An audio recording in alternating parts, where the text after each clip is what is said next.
Niels and the Giants. One of the great moors over in Jutland, the trees won't grow because the soil is so sandy and the wind so strong. There once lived a man and his wife who had a little house and some sheep, and two sons who helped them to herd them. The elder of the two was Rasmus, the younger Niels. Rasmus was quite content to look after the sheep, as his father had done before him. But Niels had a fancy to be a hunter, and was not happy till he got hold of a gun and learned to shoot. It was only a muzzle-loading flintlock after all, but Niels thought it a great prize, and went about shooting everything he could see. So much did he practice, in the long run, he became a wonderful shot, and was heard of even where he had never been seen. Some people said there was very little in him beyond this, but the idea that they found a reason to change in the course of time. The parents of Rasmus and Niels were good Catholics, and when they were getting old, the mother took it into her head that she would like to go to Rome and see the Pope. The others didn't see much use in this, but she had her way in the end. They sold all the sheep and shut up the house, and set out for Rome on foot. Niels took his gun with him. "What do you want that for?" asked Rasmus. "We have plenty to carry without it." But Niels would not be happy without his gun, and took it all the same. It was the hottest part of summer that they began their journey, so hot that they could not travel at all during the middle of the day, and they were afraid to do it by night, lest they should lose their way or fall into the hands of robbers.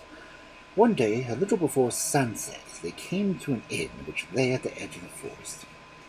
"We'd better stay here for the night," said Rasmus. "What an idea!" said Niels, who was growing impatient at the slow progress they were making. "We can't travel by the day of the heat and remain where we are all night. It'll be long enough before we get to Rome if we go on this rate." Ramus was unwilling to go on, but the two old people sided with Niels, who said, "The nights aren't dark and the moon will be up soon. We can ask at the inn and find out which way we ought to take."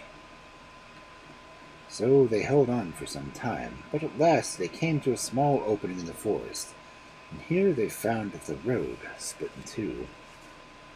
There was no signpost to direct them, and the people in the inn had not told them which of the two roads to take. "What's to be done now?" said Rasmus. "I think we'd better have stayed at the inn." "There's no harm done," said Niels. "The night is warm and we can wait here till morning. One of us will keep watch till midnight and then waken the other." Rasmus chose to take the first watch, and the others lay down to sleep. It was very quiet in the forest, and Rasmus could hear the deer and foxes and other animals moving about and rustling leaves. After the moon rose, he could see them occasionally, and when a big stag came quite close to him, he got a hold of Niels' gun and shot it. Niels was awakened by the report. "What's that?" he said. "I just shot a stag," said Rasmus, highly pleased with himself. "Well, that's nothing," said Niels. "I've often shot a sparrow, which is a much more difficult thing to do." It was now close to midnight, so Niels began his watch, and Rasmus went to sleep. It began to get colder, and Niels began to walk about a little to keep himself warm. He soon found that they were not far from the edge of the forest, and when he climbed up in one of the trees there, he could see out over the country just beyond. In a little distance he saw a fire, and beside it there sat three giants. They were busy with broth and beef. They were so huge that the spoons they used were as large as spades, and their forks were as big as hay forks. With these they lifted whole bucketfuls of broth and great joints of meat out of the enormous pot which was set on the ground between them. Niels was startled and rather scared at first, but he comforted himself with the thought that the giants were a good way off, and that if he came near he could easily hide among the bushes. After watching them for a little, however, he began to get over his alarm, and finally slid down the tree again, resolved to get his gun and play some tricks on them. When he had climbed back to his former position, he took a good aim and waited till one of the giants was just in the act of putting a large piece of meat into his mouth. Bang! Went Niels' gun, and the bullet struck the handle of the fork so hard that the point went into the giant's chin instead of the mouth. "None of your tricks," cried the giant to the one who sat next to him. "What do you mean hitting my fork like that and making me prick myself?" "I never touched your fork," said the other. "Don't try to get up in a quarrel with me." "Look at it," said the first. "Do you suppose I stuck it in my own chin for fun?" The two got so angry over the matter that they each offered to fight there and there. But the third giant acted as a peacemaker, and they fell again to their eating. While the quarrel was going on, Niels had loaded his gun again. Just as the second giant was about to put a nice tidbit into his mouth, bang! The gun went again. The fork flew into a dozen pieces. This giant was even more furious than the first one had been, and words were just coming to blows, and the third giant stepped in once more. "Don't be fools," he said to them. "What's the good of beginning to fight among ourselves when there's necessity for the three of us to work together and get the upper hand over the king of this country?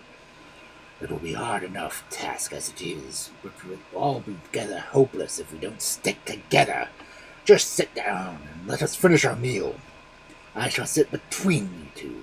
Neither of you can blame the other." Niels was too far away to hear the conversation, but from the gestures he could guess what was happening, and thought it good fun. "Thrice as lucky," he said to himself. "I'll have another shot yet." This time it was the third giant's fork that caught the bullet, and snapped in two. "Well," he said, "if I weren't as foolish as you two, I would also fly into a rage. But I begin to see what time of day it is, and I'm going off this minute to see who it is playing these tricks." So well had the giant made his observations that though Neil climbed down the tree as fast as he could so as to hide among the bushes, they just got to the ground when his enemy was upon him. "Stay where you are," said the giant, "or I'll put my foot on you, and there won't be much left after that." Niels gave in, and the giant carried him back to his comrades. "You don't deserve mercy at our hands," said his captor, "but as you are such a good shot, you may be of great use to us, so we shall spare your life if you will do us a service. Not far from here serves a castle in which the king's daughter lives. We're at war with the king and want to get the upper hand by carrying off the princess. But the castle is so well guarded that there's not getting into it. By our skill and magic, we have cast sleep on everything inside the castle, except the little black dog, and as long as he is awake, we are no better off than before. As soon as we begin to climb the castle, the little dog will hear us, and his barks will awaken all the others again. Having got you, we can place you where we will be able to shoot the dog before it begins to bark, and then no one can hinder us from getting the princess into our hands. If you do that, we shall not only let you off, but reward you handsomely." Niels had to consent, and the giants set off for the castle at once. It was surrounded by a very high rampart, so high that even the giants could not touch the top of it. "Well, how am I to get over that?" said Niels. "Quite easily," said the third giant. "I'll throw you up on it." "No thanks," said Niels. "I might fall down on the other side, or break my leg or neck, and then the little dog won't get shot after all." "Never fear of that," said the giant. "The rampart is quite wide on top and covered in long grass, so that you will come down as softly as though you fell off a feather bed." Niels had to believe him and allowed the giant to throw him up. He came down on his feet quite unhurt, but the little black dog heard the dump and rushed out of his kennel at once. It was just opening its mouth to bark when Niels fired. It fell dead on the spot. "Now get down and go inside," said the giant, "and see if you can open the gate for us." Niels made his way down into the courtyard, but on his way to the outer gate he found himself at the entrance of a large hall of the castle. The door was open and the hall brightly lighted, though there was no one to be seen. Niels went in there and looked around him, and there on the wall hung a huge sword without a sheath, and beneath it a large drinking horn mounted with silver. Niels went closer at these, and saw that the horn had letters engraved on the silver rim.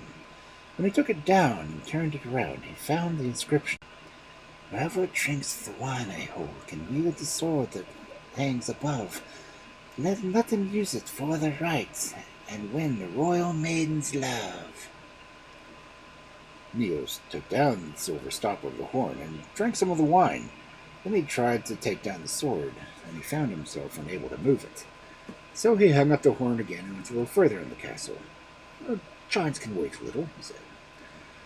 Not long before, he came to an apartment where such a beautiful princess lay asleep in a bed, and on her table by her side there lay a gold-hemmed handkerchief. Niels tore this in two and put one half in his pocket, leaving the other half on the table. On the floor he saw a pair of gold-embroidered slippers, and one of these he also put in his pocket. After that he went back to the hall and took down the horn again. "Perhaps I have to drink all that's in it before I can move the sword," he thought. So he put it to his lips and drank till it was quite empty.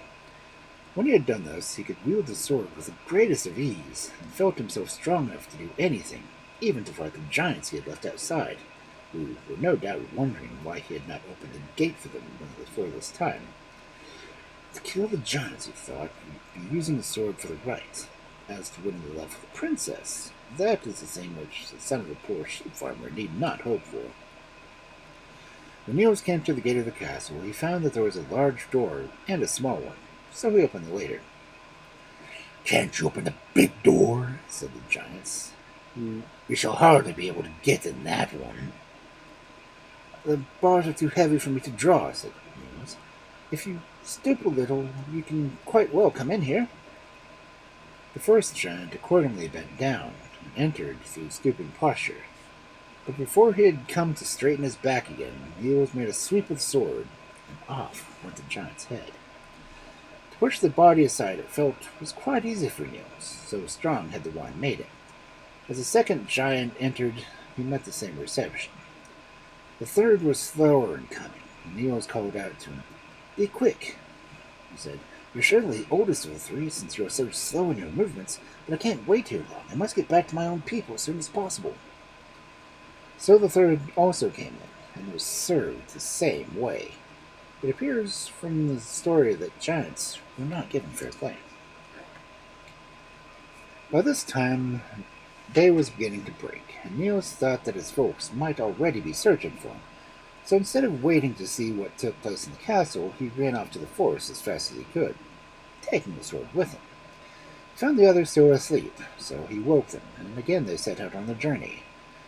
Of the night's adventures, he said not a word, and when they asked where he got the sword, he only pointed in the direction of the castle and said, "Over that way." They thought he had found it, and asked no more questions. When Niels left the castle, he shut the door behind him, and it was closed with such a bang that the porter had woken up. He could scarcely believe his eyes when he saw three headless giants lying in a heap in the courtyard, and could not imagine what had taken place. The whole castle was soon aroused, and then everybody wondered at the affair. It was soon seen that the bodies were those of the king's greatest enemies, but how they had come to be there in that condition was a perfect mystery. Then it was noticed that the drinking horn was empty, and the sword was gone, while the princess reported that half of her handkerchief and one of her slippers had been taken away.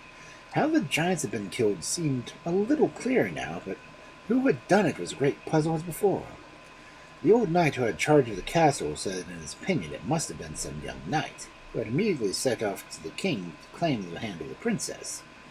This sounded likely, but the messenger who was sent to the court returned with the news that no one there knew anything about the matter. "Must find him, however," said the princess, "for if he is willing to marry me, I cannot in honor refuse him, after what my father put through the horn."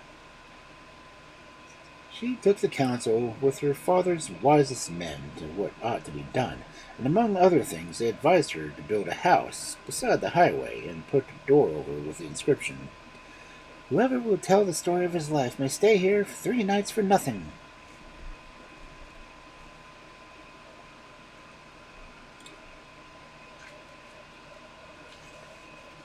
This was done, and many strange tales were told to the princess, but none of the travelers said a word about the three giants. In the meantime, Niels and the others tramped on towards Rome. Autumn passed, and winter was just beginning when they came to the foot of the great range of mountains, towering up to the sky. "Must we go over these?" said they. "We shall be frozen to death or buried in snow." "Here comes a man," said Niels. "Let us ask him the way to Rome." They did so, and were told that there was no other way. "And it isn't far yet," said the old people, who were beginning to be worn out by the long journey. The man held up his foot so that they could see the sole of his shoe. It was so worn thin as paper, and there was a hole in the middle of it. "These shoes were quite new when I left Rome," he said. "Look at them now. That will tell you whether you are far from it or not." This discouraged the old people so much that they gave up all thought of finishing the journey, and only wished to get back to Denmark as quickly as they could. But that winter, in bad roads, it took longer to return than they had taken to go, but in the end they found themselves in sight of the forest where they had slept before. "What's this?" said one. "There's a big house built since we passed this way before." This was the right name. "So it is," said Niels. "Let's stay all night in it." "No, we can't afford that," said the old people. "It'd be too dear for the likes of us." However, when they saw what was written above the door, they were all well pleased to get a night's lodging for nothing. They were well received and had much attention given to them, but the old people were quite put out by it. After they got some time to rest themselves, the princess's steward came to hear their story. "You saw what was written above the door," he said to the father. "Tell me who you are and what your history has been." "Dear me, I have nothing of importance to tell you," said the old man. "And I'm sure we would never have made so bold as to trouble you if it hadn't been for our youngest of the two sons here." "Never mind that," said the steward. "You're very welcome if you will only tell me the story of your life." Well, I will," said he. "But there's nothing to tell you. I and my wife have lived all our days in the moor of North Jutland, until this last year when she took a fancy to go to Rome. We set out with our two sons, but turned back long before we got there, and we're now on our way home again. That's all my own story, and our two sons have lived with us all their days, so there's nothing more to be told about them either." "Yes, there is," said Reynolds. "When we were on our way south and slept in the woods near here one night, I shot a stag." The steward was much accustomed to hearing stories of no importance that he thought there was no use going further with this, but reported to the princess that the newcomers had nothing to tell. "Did you question them all?" she said. "Well, no, not directly," he said, "but the father said that none of them would tell me any more than he had done." "You're getting careless," said the princess. "I shall go and talk to them myself." Niels knew the princess again as soon as she entered the room, and was greatly alarmed, for he immediately supposed all this was his device to discover the person who had run away with the sword, the slipper, and half the handkerchief. And then it would fare badly for him if he were discovered. So he told his story much the same as the others did. Niels was not very particular, and thought he had escaped the further notable till Remus put his word. "You've forgotten something, Niels," he said. "Remember you found a sword near here that night I shot the stag." "Where's the sword?" said the princess. "I know," said the steward. "I saw where he laid it down when they came in." And off he went to fetch it, while Niels wondered whether he could make his escape in the meantime. Before he made up his mind, however, the steward was back with the sword, which the princess recognized at once. "Why did you get this?" she said to Niels. Niels was silent, and wondered what the usual penalty was for a poor sheep farmer's son who was so unfortunate to deliver a princess and carry things off from her bedroom.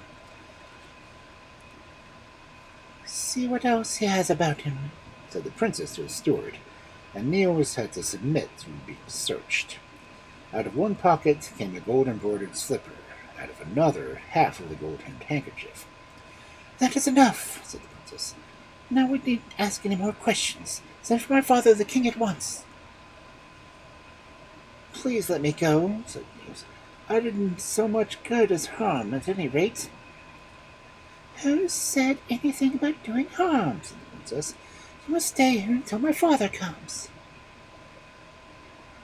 The way in which the princess smiled at him when she said this gave Niels some hope that things might not be bad for him after all, and he was yet more encouraged when he thought of the words engraver had in Horn, though the last line so seemed too good to be true. However, the arrival of the king soon settled the matter. The princess was willing, and so was Niels. In a few days the wedding bells were ringing. Niels was made the earl by that time, and looked as handsome as any time they had dressed him in all his robes. Before long, the old king died, and Niels reigned after him. But whether his father and mother stayed with him, or went back to the Moor in Jutland, or were sent to Rome in a carriage and four, is something that all the historians of this reign forget to mention.